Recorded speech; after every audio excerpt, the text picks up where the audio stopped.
So hi ಎಲ್ಲರಿಗೂ. ಇವಾಗ ಇನ್ನೊಂದು ಹೊಸ ಇನ್ಫಾರ್ಮೇಶನ್ ಕೊಡ್ತಾ ಇದ್ದೀನಿ. ನೀವು ಈಗ ಸಿಟಿ ಕಡೆ ಇರೋರೆಲ್ಲನೂ ಅಕಸ್ಮಾತ್ IT ಕಾರ್ಪೊರೇಟ್ ಜಾಬ್ ಎಲ್ಲ ಮಾಡ್ಕೊಂಡು ಬೇಜಾರಾಗಿದ್ರೆ ಸೊ ಇದನ್ನ ಇಂಟ್ರಡ್ಯೂಸ್ ಮಾಡ್ಕೋಬಹುದು.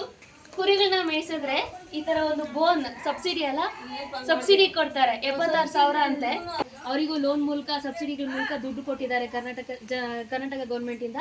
ಸೊ ಇವಾಗ ಇಲ್ಲಿಗೆ ಬಂದ್ರೆ ನಾವು ಇವರು 2 ಕಡೆಯಿಂದ ಲಾಭ ತಕ್ಕೋತಾರೆ. ಒಂದು ಕುರಿಗಳಿಂದ, ಇವಾಗ ಈ ರೋಸಸ್ ಇಂದ ರೋಸ್ ನೋಡಿರ್ತೀವಿ, ವೈಟ್ ರೋಸ್ ನೋಡಿರ್ತೀವಿ, ಆದರೆ ಅದೊಂದು ಬೊಕ್ಕೆ ಮೂಲಕ ನೋಡಿರ್ತೀವಿ.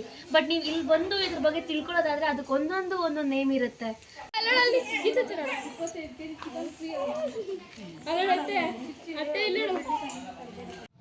ಎಲ್ಲರಿಗೂ ನಮಸ್ಕಾರ, ರುಚಿ ಮನೆಗೆ ಸ್ವಾಗತ. ನಾನು ಈ ದಿನನ ಒಂದು ಕಾಫಿಯಿಂದ ಸ್ಟಾರ್ಟ್ ಮಾಡ್ತಾ ಇದ್ದೀನಿ. ಬೆಳಗ್ಗೆ ಎದ್ದು ತುಂಬ ಚಳಿ ಇರುತ್ತಲ್ಲ, ಆ ಟೈಮಲ್ಲಿ ಒಂದು ಬಿಸಿ ಬಿಸಿ ಕಾಫಿ ಕುಡಿದ್ರೆ ಏನೋ ಒಂಥರ ನೆಮ್ಮದಿ. ಇವತ್ತಿನ ತಿಂಡಿಗೆ ಏನು ಮಾಡೋದು ಅಂತ ಅಡುಗೆ ಮನೆಗೆ ಹೋದರೆ ಬೆಳಗಿನ ತಿಂಡಿ ಏನು ಮಾಡೋದು, ಮಧ್ಯಾಹ್ನದ ಅಡುಗೆ ಏನು ಮಾಡೋದು, ಬರೀ ಇದೇ ಚಿಂತೆ. ಎಷ್ಟು ಥರ ಅಡುಗೆ ಕಲ್ತಿದ್ರು ನಮಗೇನು ಗೊತ್ತೇ ಇಲ್ವೇನೋ, ಏನು ಮಾಡೋದಕ್ಕೆ ಬರಲ್ವೇನೋ ಅನ್ನೋ ಥರನೇ ಫೀಲ್ ಆಗ್ತಾ ಇರುತ್ತೆ ಅಡುಗೆ ಮನೆಗೆ ಹೋದಾಗೆಲ್ಲ. ಇವತ್ತೇನು ಅಡುಗೆ, ಇವತ್ತೇನು ಟಿಫನ್, ನಿಮಗೂ ಹಾಗೆ ಆಗುತ್ತಾ? ನಾನು ಸ್ವಲ್ಪ ಪಡ್ಡು ಮಾಡೋಣ, ಚಟ್ನಿ ಮಾಡೋಣ ಅಂದ್ಕೊಂಡೆ. ಆಮೇಲೆ ಬರೀ ಪಡ್ಡು ಮತ್ತು ಚಟ್ನಿ ಮಾಡೋದು ಬೇಡ, ಜೊತೆಗೆ ಸ್ವಲ್ಪ ಶಾವಿಗೆ ಉಪ್ಪಿಟ್ಟು ಮಾಡೋಣ ಅಂತ ಮಾಡ್ತಾಯಿದ್ದೀನಿ. ಈ ಥರ ಶಾವಿಗೆ ಉಪ್ಪಿಟ್ಟು ಮಾಡಿದ್ರೆ ಯಾರು ಬೇಡ ಅಂತ ಹೇಳೋದೇ ಇಲ್ಲ. ತುಂಬಾ ಚೆನ್ನಾಗಿರುತ್ತೆ, ತುಂಬ ಟೇಸ್ಟಿಯಾಗಿರುತ್ತೆ. ಉಪ್ಪು, ಹುಳಿ, ಖಾರ ಒಂಥರ ತುಂಬಾ ಚೆನ್ನಾಗಿರುತ್ತೆ. ಇವಾಗ ಒಂದು ಪಾತ್ರೆಯಲ್ಲಿ ನೀರು ಕಾಯೋದಕ್ಕೆ ಇಡೋಣ. ನೀರು ಕಾದ ನಂತರ ಒಂದು ಸ್ಪೂನ್ ಎಣ್ಣೆ ಹಾಕಿ ಇವಾಗ ಶಾವಿಗೆನ ಹಾಕಿ ಒಂದು 10 ನಿಮಿಷ ಬೇಯಿಸ್ಕೋಬೇಕು.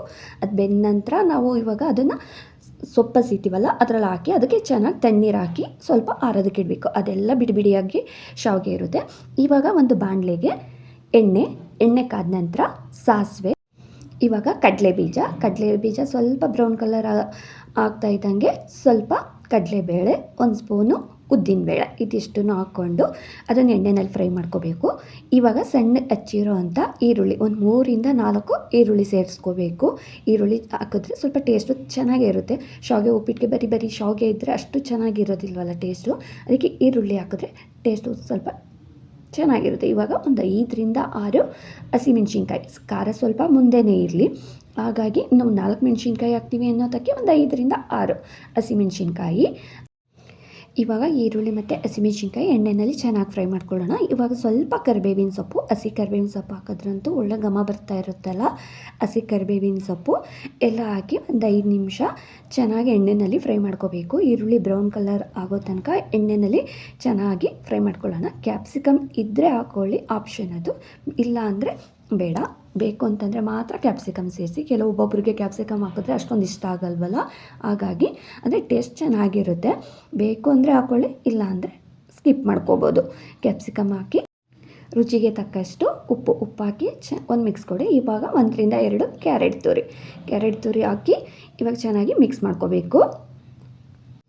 ಇದೆಲ್ಲ ಚೆನ್ನಾಗಿ ಎಣ್ಣೆಯಲ್ಲಿ ನಾವು ಫ್ರೈ ಮಾಡ್ಕೋಬೇಕು. ಇವಾಗ ಅಂದರೆ ಇದು ಬೇಗನೆ ಮಾಡ್ಕೊಬೋದು. ಈ ಥರ ಶಾವಿಗೆ ಉಪ್ಪಿಟ್ಟು ನಾವು ಮಾಡ್ತೀವಿ ಅಂತಂದರೆ ತುಂಬ ಬೇಗನೆ ಮಾಡ್ಕೋಬೋದು. ಬೆಳಗ್ಗೆ ಟೈಮ್ ಅಂತೂ ಮಕ್ಕಳಿಗೆ ಲಂಚ್ ಬಾಕ್ಸ್ಗೆ ಯಾರಾದರೂ ನಾವು ಬೇಗ ಹೊರಗಡೆ ಎಲ್ಲಾದರೂ ಹೋಗಬೇಕು ಅಂದಾಗೂ ಅಷ್ಟೇ ಬೇಗನೆ ಆಗುತ್ತೆ ಟಿಫನು. ಇವಾಗ ಸ್ವಲ್ಪ ಅರಿಶಿನ ಹಾಕಿ ಚೆನ್ನಾಗಿ ಮಿಕ್ಸ್ ಮಾಡ್ಕೋಬೇಕು. ಇವಾಗ ಶಾವಿಗೆ ಉಪ್ಪಿಟ್ಟಿಗೆಲ್ಲ ನಾವು ಒಗ್ಗರಣೆ ಮಾಡ್ಕೊಂಡು ಎಲ್ಲ ರೆಡಿ ಮಾಡ್ಕೊಂಡಿದ್ದಾಯಿತು. ಇವಾಗ ನಾವು ಶಾವಿಗೆನ ಸೇರಿಸ್ಬೇಕು. ಇದು ಸೇಮ್ ಇವಾಗ ಚಿತ್ರಾನ್ನ ಹೇಗೆ ನಾವು ಮಿಕ್ಸ್ ಮಾಡ್ಕೊಳ್ತೀವೋ ಹಾಗೆ ಶಾವಿಗೆ ಉಪ್ಪಿಟ್ಟನ್ನ ಇದನ್ನು ನಾವು ಫಸ್ಟೇನೆ ನಾವು ಬಿಸಿ ನೀರಲ್ಲಿ ಒಂದು 10 ನಿಮಿಷ ಕುದಿಸಿ ನಾವು ಅದನ್ನು ಶೋಧಿಸಿಟ್ಕೊಂಡಿರ್ತೀವಲ್ಲ, ಅವಾಗ ನಾವು ಚೆನ್ನಾಗಿ ತಣ್ಣೀರು ಹಾಕಬೇಕು. ನಾನೊಂದು ಸ್ವಲ್ಪ ಇದೊಂದು ಸ್ವಲ್ಪ ತಣ್ಣೀರು ಹಾಕಿರೋದು ಕಡಿಮೆನೇ ಆಗಿದೆ ಅನಿಸುತ್ತೆ. ಇನ್ನು ಬಿಡಿಯಾಗಿ ತುಂಬಾ ಚೆನ್ನಾಗಾಗುತ್ತೆ ಶಾವಿಗೆ ಉಪ್ಪಿಟ್ಟಂತೂ, ತುಂಬಾ ಚೆನ್ನಾಗಾಗುತ್ತೆ. ಇವಾಗ ಎಲ್ಲ ಚೆನ್ನಾಗಿ ಮಿಕ್ಸ್ ಮಾಡಿದೆಲ್ಲ ಆದಮೇಲೆ ಒಂದು ನಿಂಬೆಹಣ್ಣಿನ ರಸ, ಒಂದು ನಿಂಬೆಹಣ್ಣು, ಒಂದು ದಪ್ಪ ನಿಂಬೆಹಣ್ಣು ಆದರೆ ಒಂದು ನಿಂಬೆಹಣ್ಣು ಸಾಕು. ನಾವು ಒಂದು ಸ್ವಲ್ಪ ಏನಾದರೂ ಶಾವಿಗೆ ಉಪ್ಪಿಟ್ಟು ಜಾಸ್ತಿ ಮಾಡ್ಕೊಂಡಿದ್ದು ಅಂತಂದರೆ ಸ್ವಲ್ಪ 1.5-2 ನಿಂಬೆಹಣ್ಣು, ಅದು ಉಪ್ಪು, ಹುಳಿ, ಖಾರ ತುಂಬಾ ಚೆನ್ನಾಗಿರುತ್ತೆ. ಕೊನೆಯಲ್ಲಿ ಸ್ವಲ್ಪ ಕೊತ್ತಂಬರಿ ಸೊಪ್ಪು ಹಾಕಿ ಒಂದು ಮಿಕ್ಸ್ ಕೊಟ್ರಂತೂ ಶಾವಿಗೆ ಉಪ್ಪಿಟ್ಟಂತೂ ಯಾರು ಬೇಡ ಅಂತಾರೋ ಎಲ್ಲರೂ ಬೇಕು ಅಂತ ತಿಂತಾರೆ. ತುಂಬಾ ಚೆನ್ನಾಗಿರುತ್ತೆ. ನಾನು ಶಾವಿಗೆ ಉಪ್ಪಿಟ್ಟು ಮಾಡಿ ಹಾಗೆ ಪಡ್ಡು ಮಾಡೋಣ ಅಂತ ನಾನು ಅಂದ್ಕೊಂಡಿದ್ದು. ಮಕ್ಕಳು ಯಾವ್ದು ತಿಂತಾರೆ ಅಂದರೆ ಶಾವಿಗೆ ಉಪ್ಪಿಟ್ಟೆಲ್ಲ ಅವ್ರು ಬಾಕ್ಸ್ ತೊಗೊಂಡು ಹೋಗ್ತಾ ಇರಲಿಲ್ಲ, ಹಾಗೆ ಪಡ್ಡು ಮಾಡೋಣ ಇರಲಿ ಅಂತ ಹೇಳಿ ಶಾವಿಗೆ ಉಪ್ಪಿಟ್ಟು ಫಸ್ಟ್ ಮಾಡಿಟ್ಬಿಟ್ಟು ಪಡ್ಡು ಮಾಡೋಣ, ಪಡ್ಡುಗೆ ಸಾಗು ಮಾಡೋಣ ಅಂತ ಅಂದ್ಕೊಂಡೆ. ಆಮೇಲೆ ಬೇಡ, ಸಾಗು ಬೇಡ, ಚಟ್ನಿ ಬೇಕು ಅಂತ ಶಾವಿಗೆ ಉಪ್ಪಿಟ್ಟು ಹೇಗೂ ಮಾಡಿದ್ನಲ್ಲ, ಅದಕ್ಕೆ ಚಟ್ನಿನೂ ಕಾಂಬಿನೇಷನ್ ತುಂಬಾ ಚೆನ್ನಾಗಿರುತ್ತೆ. ಹಾಗಾಗಿ ಬೇಡ, ಸ್ವಲ್ಪ ಕಾಯಿ ಚಟ್ನಿ ಮಾಡ್ಕೊಂಬಿಡೋಣ ಅಂತ ಅಂದ್ಕೊಂಡು ನಾನು ಪಡ್ಡು ಇವತ್ತು ಬರೀ ಹಾಗೆ ಪಡ್ಡು ಹಾಗೆ ಮಾಡ್ತಾಯಿದ್ದೀನಿ. ಅಂದರೆ ಅದಕ್ಕೆ ನಾನು ಒಗ್ಗರಣೆ ಮಾಡಿ ಈರುಳ್ಳಿ ಮತ್ತು ಕ್ಯಾರೆಟ್ ತುರಿ ಅದೆಲ್ಲ ಒಗ್ಗರಣೆ ಹಾಕಿ ಮಾಡ್ತಾಯಿದ್ವಲ್ಲ ಪಡ್ಡು, ಆ ಥರ ಮಾಡ್ತಾಯಿಲ್ಲ ಇವತ್ತು. ಪ್ಲೈನ್ ಪಡ್ಡು ಆ ಥರನೇ ಮಾಡೋಣ ಅಂತ ಹೇಳಿ ಪಡ್ಡು ಮಾಡ್ತಾಯಿದ್ದೆ. ಈ ಬೆಳಗ್ಗೆ ಟೈಮ್ ನಮ್ಗೆ ಎಷ್ಟು ಬೇಗ ಇದ್ದರೂ ಕೆಲಸ ಆಗೋದೇ ಇಲ್ಲ, ಸ್ವಲ್ಪ ಲೇಟಾಗಿ ಹೋಗ್ಬಿಡುತ್ತಲ್ಲ, ಮಕ್ಳಿಗಿಂತ ಲೇಟ್ ಆಗುತ್ತೆ ಅಂತ ಹೇಳಿ ಫಸ್ಟು ಶಾವಿಗೆ ಉಪ್ಪಿಟ್ಟು ಮಾಡೋಣ, ಪಡ್ಡು ಏನು ಹಾಗೆ ಮಾಡ್ತಾನೆ ಕೊಡ್ಬೋದಲ್ಲ, ಮಕ್ಳು ಯಾವ್ದು ಬೇಕೋ ಅಂತಾರೋ ಅದನ್ನು ಕೊಡೋಣ ಅಂತ ಹೇಳಿ ಹಾಗೆ ಚಟ್ನಿಗೂ ರೆಡಿ ಮಾಡಿಕೊಂಡೆ. ಟಿಫನ್ ಎಲ್ಲ ರೆಡಿ ಮಾಡಿ ಎಲ್ಲ ಕೆಲಸ ಮುಗಿಸಿದೆಲ್ಲ ಆಗಿತ್ತು. ಅದಕ್ಕೆ ಅವ್ರ ಅಪ್ಪನ ಬೇರೆ ಅಡ್ಮಿಟ್ ಮಾಡಿ 3 ಡೇಸ್ ಆಗೋಗ್ಬಿಟ್ಟಿತ್ತು, ನೋಡ್ಕೊಂಬರೋದಕ್ಕೆ ಬೇರೆ ಹೋಗೇ ಇರಲಿಲ್ಲ. ಹಾಗಾಗಿ ಮನೆ ಕರ್ಕೊಂಡು ಬಂದಮೇಲೆ ಬನ್ನಿರಿ ಅಂತ ಬೇರೆ ವನಿತಮ್ಮ ಹೇಳಿದರು. ಸರಿ ಹೇಗೂ ಹೇಳಿದಾರೆಲ್ಲ ಊರಿಗೆ ಹೋಗ್ಬಿಟ್ಟು ಬಂದುಬಿಡೋಣ, ನೋಡ್ಕೊಂಡು ಬರೋಣ, ಇನ್ನು ನಾಳೆಯಿಂದ ಹಬ್ಬದ ಕೆಲಸ ಸ್ಟಾರ್ಟ್ ಮಾಡ್ಕೊಬೇಕು ಅಂದ್ಕೊಂಡು ನಾನು ಅದಕ್ಕೆ ಬಂದ್ವಿ. ನಾವು ಹೊಸಕೋಟೆಗೆ ಬರೋ ಅಷ್ಟರಲ್ಲಿ ಮೌನ ಮತ್ತು ಸ್ಫೂರ್ತಿ ಪದ್ದು ಅವ್ರು 3 ಬಂದಿದ್ದರು. ಆಮೇಲೆ ಅಲ್ಲಿಂದ ನಾವು ಆಟೋ ಮಾಡ್ಕೊಂಡು ಅಲ್ಲಿಗೆ ಹೋಗೋಣ ಅಂತ ಹೇಳ್ಬಿಟ್ಟು ನಾವು ಹೊರಟ್ವಿ. ಅದು ಸಿಕ್ಕಾಪಟ್ಟೆ ಗಾಳಿ ಬರ್ತಾಯಿತ್ತು. ಮೌನ ಅಂತೂ ಸಾಹಸ ಪಡ್ತಾಯಿದ್ಲು ಅದು ದುಪ್ಪಟ್ಟನ್ನು ತೊಗೊಂಡು ತಲೆ ಮೇಲೆ ಹಾಕ್ಕೊಳ್ಳೋದಕ್ಕೆ. ಇವಳು ಸ್ಫೂರ್ತಿ ನಾವು ಅದನ್ನೇ ರೇಗಿಸ್ಕೊಂಡು ಹೋಗ್ತಾ ಇದ್ವಿ. ಅಂದರೆ ಅಲ್ಲಿಗೆ ಸ್ವಲ್ಪ ಆಟೋ ಸಿಕ್ಕೋದು. ಯಾವ ಊರು ಅಂತಂದರೆ ಆಲ್ಮೋಸ್ಟ್ ಎಲ್ಲರಿಗೂ ಗೊತ್ತಿದೆ, ಇವಾಗ ಎಲ್ಲ ಕಡೆನೂ ಫೇಮಸ್ ಆಗಿದೆಯಲ್ಲ ಕಾಟೇರಮ್ಮನ ದೇವಸ್ಥಾನ ಹೊಸಕೋಟೆಯಲ್ಲಿ, ಅಲ್ಲಿಂದ ಸ್ವಲ್ಪ ಹತ್ರ. ಅಲ್ಲಿಗೆ ನಾವು ಹೋಗ್ತಾ ಇರೋದು ಇವಾಗ ಕಾಟೇರಮ್ಮನ ದೇವಸ್ಥಾನ. ಅಂದರೆ ನಾವು ಸೋಮವಾರ ಹೊರಟ್ಬಿಟ್ಟಿದ್ವಿ, ಮಂಗಳವಾರ ಆಗಲಿ ಶುಕ್ರವಾರ ಆಗಲಿ ಹೋಗಿದ್ದೆ ದೇವಸ್ಥಾನಕ್ಕೆ ಹೋಗ್ಬೋದಾಗಿತ್ತು. ಆದರೆ ನಾವು ಮತ್ತೆ ರಿಟರ್ನ್ ಹೋಗೋದಕ್ಕೂ ಲೇಟ್ ಆಗೋಗುತ್ತಲ್ಲ, ಇನ್ನು ದೇವಸ್ಥಾನಕ್ಕೆ ಹೋಗಿ ನಾವು ಅಲ್ಲಿ ಊರಿಗೆ ಹೋಗಿ ನೋಡ್ಕೊಂಡು ಬರೋ ಅಷ್ಟರಲ್ಲೆಲ್ಲ ಲೇಟ್ ಆಗೋಗುತ್ತೆ. ಇನ್ನೊಂದು ದಿವಸ ದೇವಸ್ಥಾನಕ್ಕೆ ಹೋಗೋದಕ್ಕೆ ಅಂತಲೇ ಬರೋಣ ಅಂತ ಹೇಳಿ ನಾವು ಅಲ್ಲಿಗೆ ಹೋದ್ವಿ. ನಾವು ಅಲ್ಲಿ ಹೋಗೋ ಅಷ್ಟರಲ್ಲಿ ಇವರೆಲ್ಲರೂ ಬಂದಿದ್ದರು. ಆ ಕಡೆ ಅಂತೂ ಈ ಹೊಲಗಳೆಲ್ಲ ನೋಡೋದಕ್ಕೇ ತುಂಬಾ ಚೆಂದ. ನಮ್ಮ ಕಡೆ ನೋಡಿದ್ರೆ ಪ್ರತಿದಿನ ಮಳೆ ಬರ್ತಾನೇ ಇದೆ, ಮಳೆ ನಿಲ್ತಾನೇ ಇಲ್ಲ. ಹೊತ್ತೊಟ್ಟಿದ್ರೆ ಮಳೆ, ಹೊತ್ತು ಮುಳುಗಿದ್ರು ಮಳೆ ಅನ್ನೋ ಥರ ಹೋಗಿದೆ. ಆ ಕಡೆ ನೋಡಿದ್ರೆ ಮಳೆನೇ ಇಲ್ಲ. ಇಲ್ಲಾದರೂ ಪಾಪ ಬೆಳೆ ಬೆಳೀತಾರೆ, ಈ ಕಡೆ ಹತ್ರ ಮಳೆ ಬರಬೇಕು ತಾನೇ. ನಮ್ಮೂರಲ್ಲಿ ನಾವು ಯಾವ ಬೆಳೆ ಬೆಳಿತೀವಿ ಅಂತನೋ ಏನೋ ಮಳೆ ಬರ್ತಾನೇ ಇದೆ. ನಾವಲ್ಲಿ ಹೋಗೋ ಅಷ್ಟರಲ್ಲಿ ಇವಳು ಮೌನ ಆಗಲೇ ಒಂದು ಮಗುನ ಹಿಡ್ಕೊಂಡು ಬಂದಳು. ಅವ್ರು ಹೂವು ಕಟ್ತಾರಲ್ಲ ಅವ್ರ ಪಾಪುನ ಪಾಪ ಇವ್ರು ನೋಡ್ಕೊಳ್ತಾ ಇರ್ತಾರೆ ಗೀತಕ್ಕ. ಇಲ್ಲಿ ನಾವು ಅಪ್ಪನ ನೋಡೋಕ್ಕೆ ಬಂದಿದ್ದು, ನೋಡ್ಕೊಂಡು ಹೋಗೋಣ ತಾತನ ಅಂದ್ಕೊಂಡು ಬಂದ್ವಿ. ಇಲ್ಲಿ ನೋಡಿದ್ರೆ ಬಾಗಿಲಿಗೆ ಬರೋ ಅಷ್ಟರಲ್ಲಿ ಫುಲ್ ಎಲ್ಲ ರೋಸ್. ಅಂದರೆ ಅವರು ಸಿಟಿ ತೊಗೊಂಡೋಗಿ ಹಾಕಬೇಕಲ್ಲ, ಹಾಗಾಗಿ ಅವ್ರ ತೋಟದಲ್ಲಿ ಹೂವು ಎಲ್ಲ ಕಿತ್ಕೊಬಂದು ಅದನ್ನೆಲ್ಲ ಕಟ್ಟಾಕ್ತಿದ್ರು. ಇವ್ರದ್ದೇ ಮಗು, ಆ ಮಗುನ ಅವ್ರ ಗೀತಕ್ಕ ನೋಡ್ಕೊಳ್ತಾ ಇದ್ದಿದ್ದು. ಮೌನ ಅದನ್ನ ಎತ್ಕೊಂಡು ಆಗಲೇ ಆಟ ಆಡಿಸ್ತಾ ಇದ್ಲು. ಬಂದಿದ್ದ ತಕ್ಷಣ ನಾವು ಹೋಗೋಷ್ಟರಲ್ಲಿ ರೋಸು ಎಲ್ಲ ಬಂದಿತ್ತು. ಅವರೆಲ್ಲನೂ ಒಂದೊಂದು ಕಟ್ಟೋದು, ಅದನ್ನು ತೊಗೊಂಡೋಗಿ ಮಾರ್ಕೆಟ್ಗೆ ಹಾಕೋದಂತೆ. ನಾವು ಹೋಗೋಷ್ಟು ಫುಲ್ಲು ಎಲ್ಲ ರೆಡ್ ರೋಸ್ ಜಾಸ್ತಿ, ಒಂದು ಸ್ವಲ್ಪ ಮಾತ್ರ ವೈಟ್ ರೋಸ್ ಇತ್ತು. ನಮ್ಗೆ ಹೂವು ನೋಡಿನೇ ಒಂಥರ ಖುಷಿಯಾಗೋಯ್ತು. ನೋಡೋಕೆ ಬಂದಿರೋದು ಅಪ್ಪನ ಹೋಗಿ ನೋಡು ಇಲ್ಲ ಮಾತು ಆಡಿಸಿಲ್ಲ, ಫಸ್ಟು ರೋಸ್ ನೋಡ್ಕೊಂಡು ನಿಂತ್ಕೊಂಡ್ವಿ. ಎಷ್ಟು ಚೆನ್ನಾಗಿತ್ತು, ಎಲ್ಲ ಫುಲ್ಲು ರೆಡ್ ರೋಸು. ಅವ್ರ ಮನೇಲಿ ಸುಮಾರು ವರ್ಷದಿಂದ ಅವ್ರು ಮಾಡೋ ಅಂದರೆ ವ್ಯವಸಾಯನೇ ರೋಸ್ ಬೆಳೆಯೋದು ಮತ್ತು ಕನಕಾಂಬರ ಬೆಳೆಯೋದು. ಕನಕಾಂಬರ ಹೂವನೂ ಅಷ್ಟೇ, ಅದನ್ನು ಸಿಕ್ಕಾಪಟ್ಟೆ ಸಿಗುತ್ತೆ. ಅದಕ್ಕೆ ಇದ್ದಾರಲ್ಲ ಅವರಮ್ಮ ಅದಕ್ಕೆ ವನಿತಕ್ಕ ಅವರಮ್ಮ ಮೌನಾರಜ್ಜಿ, ಅವರು ಜಾಸ್ತಿ ಯಾವಾಗಲೂ ತೋಟದಲ್ಲೇ ಇರ್ತಾರೆ. ನಾವು ಹೋದಾಗೂ ಅವ್ರ ಮನೇಲಿ ಇರಲೇ ಇಲ್ಲ, ತೋಟದಲ್ಲೇ ಇದ್ದರು. ಆಮೇಲೆ ಹೋಗಿ ಅಪ್ಪನ ಮಾತಾಡಿಸಿ ಅವ್ರಿಗೆ ಹುಷಾರು ತಪ್ಪಿರೋದಕ್ಕೆ ಕಾರಣ ಏನು ಅಂತಂದರೆ, ಈ ಥಂಡಿನಲ್ಲಿ ಈ ರೋಸ್ ಎಲ್ಲ ತೊಗೊಂಬಂದು ಹಾಕಿರ್ತಾರಲ್ಲ, ಹೊರಗಡೆ ಹೋಗಿ ಬಾಗಿಲಲ್ಲಿ ಕುತ್ಕೊಂಡಿರ್ತಾರಂತೆ ಅವರು. ಹೂವು ಎಲ್ಲ ತೊಗೊಂಬಂದೆಲ್ಲ ಕಟ್ಟೋವಾಗ ಪಾಪ ಒಳಗಡೆನೇ ಕೂತಿರುವ. ಅವ್ರಿಗೂ ಸ್ವಲ್ಪ ವಯಸ್ಸಾಗಿದೆ, ಹುಷಾರಿಲ್ಲ. ನಾನು ಅವ್ರ ವೀಡಿಯೋ ಏನು ಮಾಡ್ಕೊಳಕ್ಕೆ ಹೋಗಿಲ್ಲ, ಪಾಪ ಮಲಗಿದ್ರು. ಇನ್ನು ಎದ್ದೇಳಿಸ್ಬಿಟ್ಟು ವೀಡಿಯೋ ಎಲ್ಲ ಮಾಡೋದು ಬೇಡ ಅಂದ್ಕೊಂಡು ನನ್ನ ಫ್ರೆಂಡು ಅಂತ ಹೇಳೋದು ಅವ್ರು ನೋಡೋದಕ್ಕೆ ನಾವು ಹೋಗಿದ್ದು. ಆಮೇಲೆ ಹೋಗಿ ಅಲ್ಲಿ ಹೂವು ಎಲ್ಲ ಅವರು ಇದು ಮಾಡ್ತಾ ಇರ್ತಾರಲ್ಲ, ಅಲ್ಲಿ ಕೂತಿರ್ತಾರಲ್ಲ, ಈ ಥಂಡಿಗೆ ಏನಾಗಿದೆ ಒಂದು ಸೈಡ್ ತಲೆನೋವು ಬಂದು ವಾಮಿಟ್ ಬರೋ ಥರ ಆಗಿರೋದು. ಆಮೇಲೆ ಹೋಗ್ಬಿಟ್ಟು ಹಾಸ್ಪಿಟ್ಲಿಗೆ ತೋರಿಸಿದ, ವಾಮಿಟ್ ಆಯ್ತಲ್ಲ, ಆವಾಗ ಕರ್ಕೊಂಡೋಗಿ ಆಸ್ಪತ್ರೆಗೆ ತೋರಿಸೋದಕ್ಕೆ ಹೊಸಕೋಟೆಯಲ್ಲಿ ಸ್ಪರ್ಶ ಹಾಸ್ಪಿಟಲು. ಅದು ನರಕ್ಕೆ ಅಂತಲೇ ಆ ಹಾಸ್ಪಿಟ್ಲು ಫೇಮಸ್ ಅಂತೆ. ಈ ನರದ ಪ್ರಾಬ್ಲಮ್ ಏನಾದರೂ ಇತ್ತು ಅಂತಂದರೆ ಸ್ವಲ್ಪ ವಯಸ್ಸಾದವರೆಲ್ಲ ಜಾಸ್ತಿ ಅದೇ ಹಾಸ್ಪಿಟ್ಲಿಗಂತೆ ಹೋಗೋದು. ಅಲ್ಲಿ ಹೋಗಿ ಅವ್ರು ತೋರಿಸಿದಾದ್ಮೇಲೆ ಅವ್ರು ಹೇಳಿದ್ರಂತೆ, ತುಂಬ ಬೇಗನೆ ಕರ್ಕೊಂಬಂದಿದ್ದೀರಾ, ಇಲ್ಲಾಂತಂದರೆ ತುಂಬಾ ಪ್ರಾಬ್ಲಮ್ ಆಗೋದು ಅಂತೆಲ್ಲ ಹೇಳಿದ್ರಂತೆ. ಅದೇನಾದರೂ ಆ ಥರ ಆಗಿ ಈ ಥಂಡಿ ಇವಾಗ ಬೀಸೋ ಬೆಳಿಗ್ಗೆ ಜಾವ ಈ ಗಾಳಿ ಇದೆಯಲ್ಲ, ಅದರಿಂದ ಎಲ್ಲ ತುಂಬಾ ಪ್ರಾಬ್ಲಮ್ ಆಗುತ್ತೆ ಅಂತೆಲ್ಲ ಹೇಳಿದ್ರಂತೆ. ಇವು ಆಮೇಲೆ ವನಿತಮ್ಮ ಬೋಂಡ ಮಾಡ್ತಾಯಿದ್ರು. ನಾವು ಹೋದಾಗ ನಾವು ಏನು ಅಡುಗೆ ಮನೆಯಲ್ಲೇ ಸೆಟಲ್ ಆಗೋಗ್ಬಿಟ್ಟಿದ್ಯಾ, ಅಲ್ಲಿಗೆ ಬಂದರೂ ಅಡುಗೆ ಮನೆ, ಎಲ್ಲಿಗೆ ಬಂದರೂ ನೀನು ಅಡುಗೆ ಮನೆ ಇಟ್ಕೊಂಡಿರ್ತೀಯ ಅಂತ ಅದಕ್ಕೆ ಮೌನ ಅವ್ರ ಅಮ್ಮನ ರೇಗಿಸ್ತಾ ಇದ್ಲು. ಅಂದರೆ ಆ ಕಡೆ ಎಲ್ಲ ಈ ಸೊಪ್ಪುಗಳೆಲ್ಲ ಬೆಳೆದಿರೋದು ಒಳ್ಳೆ ಘಮ ಬರ್ತಾಯಿತ್ತು. ಕೊತ್ತಂಬರಿ ಸೊಪ್ಪು ಮತ್ತು ಸಬ್ಸಿಗೆ ಸೊಪ್ಪು ಎಲ್ಲ ಅವ್ರ ತೋಟದಲ್ಲೇ ಬೆಳ್ಕೊಂಡಿರೋದು. ಈರುಳ್ಳಿ, ಬೆಳ್ಳುಳ್ಳಿ ಪ್ರತಿಯೊಂದು ಬೆಳೀತಾರೆ ಆ ಕಡೆ. ನನಗಂತೂ ಎಲ್ಲದಕ್ಕಿಂತ ಹೂವು ನೋಡಿ ಅಂತೂ ಸಿಕ್ಕಾಪಟ್ಟೆ ಇಷ್ಟ ಆಯಿತು. ಅದು ಎಷ್ಟು ಚೆನ್ನಾಗಿತ್ತು ರೆಡ್ ರೋಸು. ನಾವು ಒಂದು ಸ್ವಲ್ಪ ಹೊತ್ತಿದ್ದು ಅಪ್ಪನ್ನೆಲ್ಲ ಮಾತಾಡಿಸ್ಕೊಂಡು ಊಟ ಎಲ್ಲ ಮುಗಿಸ್ಕೊಂಡು ಇನ್ನು ಹೊರಡೋಣ, ಇನ್ನು ಟೈಮ್ ಆಗುತ್ತೆ, ನಾವು ಬರೋದಕ್ಕೆ ತುಂಬಾ ಲೇಟ್ ಆಗುತ್ತಲ್ಲ, ಒಂದು 2 ಅವರ್ 3 ಅವರ್ ಆದರೂ ಬೇಕು ನಾವು ವಾಪಸ್ ಬರೋದಕ್ಕೆ ಅಂತ ಹೇಳಿ ಹೊರಟ್ವಿ. ಇಲ್ಲಿಂದ ಇನ್ನು ಹೋಗ್ಬೇಕಂದ್ರೆ ಅದಕ್ಕೆ ಅವರು ನಾವು ಹಾಗೆ ಹೊಸಕೋಟೆ ತನಕ ಬರ್ತೀವಿ, ಊರಿಗೆ ಹೋಗ್ತೀವಮ್ಮ, ಅಪ್ಪನಿಗೆ ಹುಷಾರಿಲ್ಲ ಅಂದಾಗಿಂದ ಇಲ್ಲೇ ಬಂದಿದ್ದೀನಿ, ಇನ್ನು ಹಬ್ಬ ಬೇರೆ ಬಂತು, ವರಮಹಾಲಕ್ಷ್ಮಿ ಹಬ್ಬ, ಮನೆಯೆಲ್ಲ ಕ್ಲೀನ್ ಮಾಡಬೇಕು, ಹೊರಡ್ತೀವಿ ಅಂದ್ಬಿಟ್ಟು ಅವರು ನಮ್ಮ ಜೊತೆನೇ ಬಂದರು. ಅಷ್ಟರಲ್ಲಿ ಹಾಗೆ ನನ್ನ ತಮ್ಮರ ಮನೆಗೆ ಹೋಗೋಣ, ಅಲ್ಲಿ ಹೋಗ್ಬಿಟ್ಟು ಅವ್ರನ್ನ ಮಾತಾಡ್ಸ್ಕೊಂಡು ಹೋಗೋಣ, ಇನ್ನು ನನ್ನ ತಮ್ಮ ಬೇಜಾರು ಮಾಡ್ಕೊಳ್ತಾನೆ, ನೋಡಿ ಹಾಗೆ ಹೊರ್ಟೋಗಿದ್ದಾರೆ ಅನ್ಕೋತಾನೆ ಅಂತ ಹೇಳಿದ್ರು. ಸರಿ ಅಂತ ಹೇಳಿಬಿಟ್ಟು ಎಲ್ಲರೂ ನಾವು ಅಲ್ಲಿ ಹಾಗೆ ಅವ್ರ ಮನೆಗೆ ಹೋಗೋಣ ಅಂದರೆ ಊರ ಎಂಟ್ರೆನ್ಸಲ್ಲಿದೆ ಅವ್ರ ಮನೆ. ಅವರು ರೋಸೆ ಬೆಳೆಯೋದು. ಅಲ್ಲಿ ಹೋಗೋಣ ಅಂತ ಹೇಳಿದ್ರು. ಸರಿ ಅಲ್ಲಿ ಹೋಗೋಣ ಅಂತ ಹೇಳ್ಬಿಟ್ಟು ನಾವೆಲ್ಲ ಬರ್ತೀವಿ. ಇವಳು ಸ್ಫೂರ್ತಿ ಅತ್ತೆ ಒಂದು ಫೋಟೋ ತೆಗಿ, ಅತ್ತೆ ಒಂದು ವೀಡಿಯೋ ತೆಗಿ ಅಂತ ಹೇಳ್ತಾ ಇದ್ಲು. ಸರಿ ನಿಂತ್ಕೊ ಅಂತ ಹೇಳ್ತಾ ಇದ್ದೆ. ನಾನು ಫೋಟೋ ವೀಡಿಯೋ ಎರಡು ಮಿಕ್ಸ್ ಮಾಡಿ ತೆಗಿತಾ ಇದ್ದೆ. ಅಷ್ಟರಲ್ಲಿ ಇವಳು ಮೌನಿಗೆ ಬರೋದಕ್ಕೆ ಇಷ್ಟ ಇಲ್ಲ, ಅಂದರೆ ಅವಳು ಹೋಗಬೇಕಾಗಿತ್ತು. ಅವಳಿಗೆ ಅವ್ರ ಅಜ್ಜಿದೇರ ಮನೆಗೆ ಹೋದರೆ, ಅವ್ರ ಮಾವರ ಮನೆ ಅಜ್ಜಿ ಮನೆಗೆ ಹೋದ್ರೆ, ಅವ್ರ ಅಜ್ಜಿ ಬೇರೆ ಅವಾಗ ಹೋಗ್ಬೇಕಾದ್ರೆ ಬಂದ್ರಲ್ಲ, ಅವಳು ಬರೋದಕ್ಕೆ ಮನಸ್ಸಿರಲಿಲ್ಲ. ಆದರೆ ವಿಧಿ ಇಲ್ಲ, ಹೋಗಲೇಬೇಕು. ನಾನು ಯೂಟ್ಯೂಬಲ್ಲಿ ಬಸ್ಸು ಇದೆಯಲ್ಲ, ಸುಬ್ಬಾ ಮೌನಿ ನೀನಿಟ್ಟಿರೋ ಹೆಸರು, ನನಗಂತೂ ಅದು ಮೌನಿ ಅಂತ ಕರೆಯೋದಕ್ಕೇ ಇಷ್ಟ. ಮೌನನ ಅವನು ಮೌನಿ ಅಂತ ಇದ್ದಿದ್ದು ಆವಾಗ. ನನಗೆ ಅದೇ ಇಷ್ಟ, ಮೌನಿ ಅಂತ ಕರೆಯೋದಕ್ಕೇ. ಆಮೇಲೆ ಅಜ್ಜಿ ಜೊತೆ ಮಾತಾಡ್ಕೊಂಡು ನಿಂತಿದ್ರು.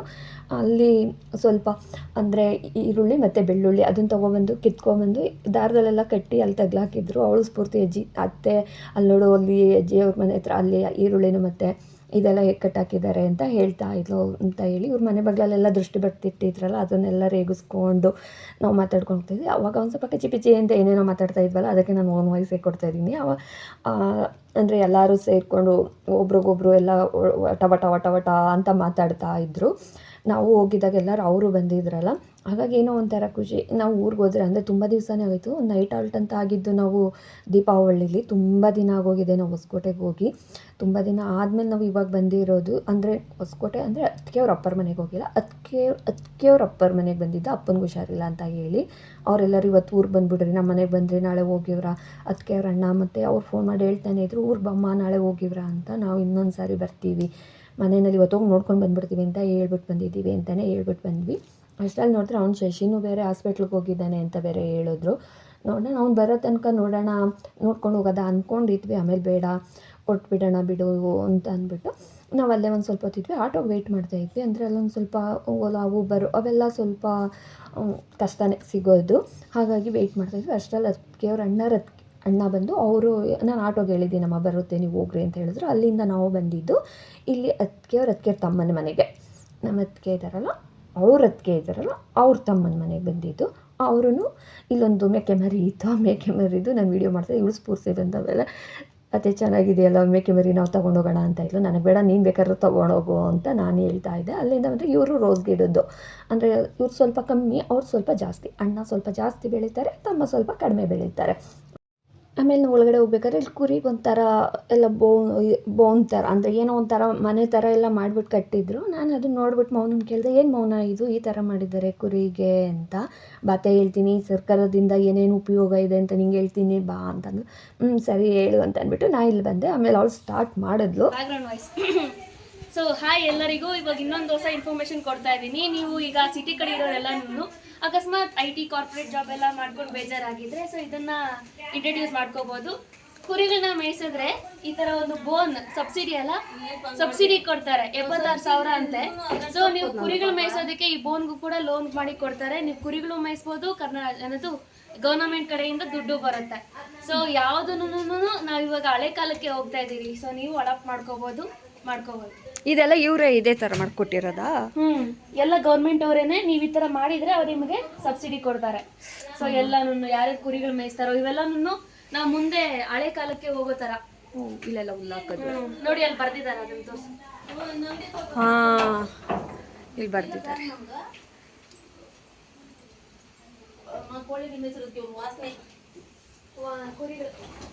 ಆಮೇಲೆ ಕುರಿಗಳನ್ನ ನೀವು ಮೇಯಿಸೋದಲ್ಲದೆ ಅದನ್ನ 2 ದುಪ್ಪಟ್ಟು ಬಾರಿ ನೀವು ತಂದ್ರೆ 50,000 ತಂದ್ರೆ ನೀವು 1,50,000ಕ್ಕೂ ಮಾರ್ಕೋಬಹುದು. ಆದ್ರೆ ನೀವು ಹಾಕೋ ಊಟದ ಮೇಲೆ, ಹುಲ್ಲಿನ ಮೇಲೆ ಡಿಪೆಂಡ್ ಆಗಿರುತ್ತೆ.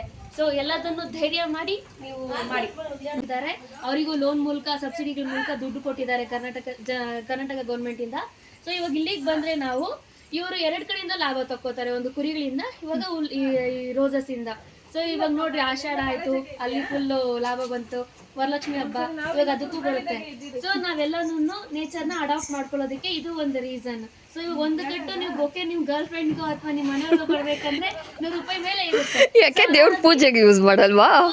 ಬರೀ ಗರ್ಲ್ ಫ್ರೆಂಡ್ ಎಲ್ಲದನ್ನೂ ಕೇಳಿ ಹೇಳ್ತಾರದ್ದು. ಸೊ ಪೂಜೆಗೆ ಆಗಲಿ ಏನಕ್ಕೆ ಆಗಲಿ ಎಲ್ಲದಕ್ಕೂ ಸೇರಿ ನಾವು ಹೂ ಬೇಕು. ಸೊ ಇವರೆಷ್ಟು ಕಷ್ಟಪಟ್ಟು ಬೆಳೀತಾರೋ ಅಷ್ಟೇ ಲಾಭ ಬಂದರೆ ಇವರೆಲ್ಲ ನೇಚರ್ ಮೂಲಕ ಎಲ್ಲನೂ ಆರಾಮಾಗಿ ಕೆಲಸ ಮಾಡ್ತಾರೆ. ನಮ್ಮ ಕಡೆ IT ಮೂಲಕ ಅಲ್ಲ. ಸೊ ಇದರಿಂದನೂ ಲಾಭ ಇರುತ್ತೆ. ನೀವು ಇದಕ್ಕೂ ಕೆಲಸಕ್ಕೂ ಹೋಗ್ಬೋದು. ಸೊ ಬನ್ನಿ, ತೋಟಗಳು ಮಾಡ್ರಿ, ಹಳ್ಳಿಗಳನ್ನ ಉದ್ಧಾರ ಮಾಡ್ರಿ ಅಷ್ಟೇ. ನಿಮಗೆ ಗೊತ್ತಿರೋ ವಿಷಯ ಏನಂದರೆ ನಾವು ಬರೀ ರೆಡ್ ರೋಸ್ ನೋಡಿರ್ತೀವಿ, ವೈಟ್ ರೋಸ್ ನೋಡಿರ್ತೀವಿ, ಆದರೆ ಅದೊಂದು ಬೊಕ್ಕೆ ಮೂಲಕ ನೋಡಿರ್ತೀವಿ. ಬಟ್ ನೀವು ಇಲ್ಲಿ ಬಂದು ಇದ್ರ ಬಗ್ಗೆ ತಿಳ್ಕೊಳ್ಳೋದಾದರೆ ಅದಕ್ಕೆ ಒಂದೊಂದು ನೇಮ್ ಇರುತ್ತೆ. ಈಗ ಮ್ಯಾರಿಗೋಲ್ಡ್ ಆ ಥರ, ಅದಕ್ಕೆ ಒಂದಷ್ಟು ಅದು ಎಲ್ಲ ಬೆಳೆದಿದ್ದೀರಲ್ಲ? ಅದೆಲ್ಲ ಬೆಳೆದಿದ್ದೀರಿ. ಅವೆಲ್ಲ ಸಂಪಿಗೆ ಹೂವು, ಅದರಲ್ಲಿ ಡಿಫ್ರೆಂಟ್ ಟೈಪ್ ಆಫ್ ಹೂಗಳು. ಸೊ ನೋಡ್ರಿ, ಇದರಲ್ಲೇ ಎಷ್ಟು 3 ಥರ ಇದ್ದಾವೆ. ಸೊ ನೀವು ಈ ಕಡೆ ಬಂದು ಹಳ್ಳಿಯಲ್ಲಿ ಒಂದು ದಿವಸ ಅಲ್ಲಿ ದೊಡ್ಡ ಮಾಮರ ಮನೆ ಹತ್ರ ವೈಟ್ ರೋಸ್ ಇತ್ತು, ಜಾಸ್ತಿ ಇತ್ತು. ಸೊ ತುಂಬಾ ಬ್ರೀಡ್ಸ್ ಇರ್ತವೆ. ಆ ಬ್ರೀಡ್ಸ್ ಎಲ್ಲ ತಿಳ್ಕೊಳ್ರಿ. ನಾವು ಬರೀ ಬೊಕ್ಕೆ ಮೂಲಕ ಅಥವಾ ಹೂಗಳು ಬೆಳೀತಾರೆ ಅನ್ನೋದ್ ಮೂಲಕ ನೋಡ್ಕೊಂಡ್ಬಿಡ್ತೀವಿ ಅಷ್ಟೇ. ಬಟ್ ಇಲ್ಲಿ ಬಂದು ತಿಳ್ಕೊಂಡ್ರೆ ತುಂಬಾ ತುಂಬಾ ಗೊತ್ತಾಗುತ್ತೆ ನಿಮಗೆ ಎಷ್ಟು ಥರದ ರೋಸ್ಗಳಿರ್ತವೆ, ಹೂಗಳಿರ್ತವೆ ಅಂತ ಹೇಳ್ಬಿಟ್ಟು. ಸೊ ನೋಡೋಣ ಎಷ್ಟು ಜನ ನೋಡ್ತೀರಾ ಅಂತಂದು. ಅವರಂತೂ ತೋಟದಲ್ಲೇ ಸೊಪ್ಪೆಲ್ಲ ಬೆಳೆದಿದ್ರಲ್ಲ, ಬನ್ನಿ ತಕ್ಕ ಸೊಪ್ಪೆಲ್ಲ ತೊಗೊಂಡು ಹೋಗಿ ಹಂಗೇನೆ ಇನ್ನೇನು ಬಂದಿದ್ದೀರಲ್ಲ, ಕೊತ್ತಂಬರಿ ಸೊಪ್ಪು ಮತ್ತು ಸೊಪ್ಪೆಲ್ಲ ಇದೆ, ಹೂವು ಇಲ್ಲ ಅಂತ ಹೇಳಿ ಪ್ಯಾಕ್ ಮಾಡ್ತಾಯಿದ್ರು. ನಾವು ಮನೆಯಿಂದ ಹೊರಗಡೆ ಬಂದು, ಇಲ್ಲಂತೂ ಮನೆ ಪಕ್ಕನೇ ಇದೆ ಇದು ಶೋ ಗಿಡ. ಅಂತೂ ಇವಾಗಂತೂ ವರಮಹಾಲಕ್ಷ್ಮಿ ಹಬ್ಬ ಇದೆಯಲ್ವ, ನಾವು ಹೋಗಿದಾಗ ಇನ್ನೂ ಒಂದು 15 ಡೇಸ್ ಇತ್ತಲ್ಲ, ಇವಾಗೆ ತೊಗೊಂಡ್ರೆ ಎಲ್ಲ ಹಾಳಾಗುತ್ತೆ ಅಂತ ಅಂದ್ಬಿಟ್ಟು ನಾವು ಬೇಡ ಅಂತ ಹೇಳಿದ್ವಿ. ಇವಳು ಮೌನ ಇದ್ರ ಬಗ್ಗೆನೇ ಹೇಳ್ತಾ ಇದ್ಲು. ನಮಗಂತೂ ಅಲ್ಲಿ ಹೋದರೆ ಟೈಮ್ ಹೋಗೋದೇ ಗೊತ್ತಾಗಲ್ಲ, ಎಷ್ಟು ಬೇಗ ಟೈಮ್ ಆಗಿಬಿಡ್ತು, ಇಷ್ಟು ಬೇಗ ಹೋಗ್ಬೇಕಾ ಅಂತಲೇ ಅನಿಸೋದು. ಆದರೂ ಹೋಗಲೇಬೇಕಲ್ಲ ಅಂತ ಹೇಳಿ ಹೊರಗಡೆ ಬಂದ್ವಿ. ಇಲ್ಲಿಂದ ಅಂತೂ ನೋಡ್ತಾಯಿದ್ರೆ ಸುತ್ತಮುತ್ತ ಅಂತೂ ನೋಡ್ತಾಯಿದ್ರೆ ತುಂಬಾ ಚೆನ್ನಾಗಿತ್ತು. ಇಲ್ಲಿಗೆ ಇವತ್ತಿನ ವ್ಲಾಗ್ ಎಂಡ್ ಆಗುತ್ತಿದೆ. Thank you.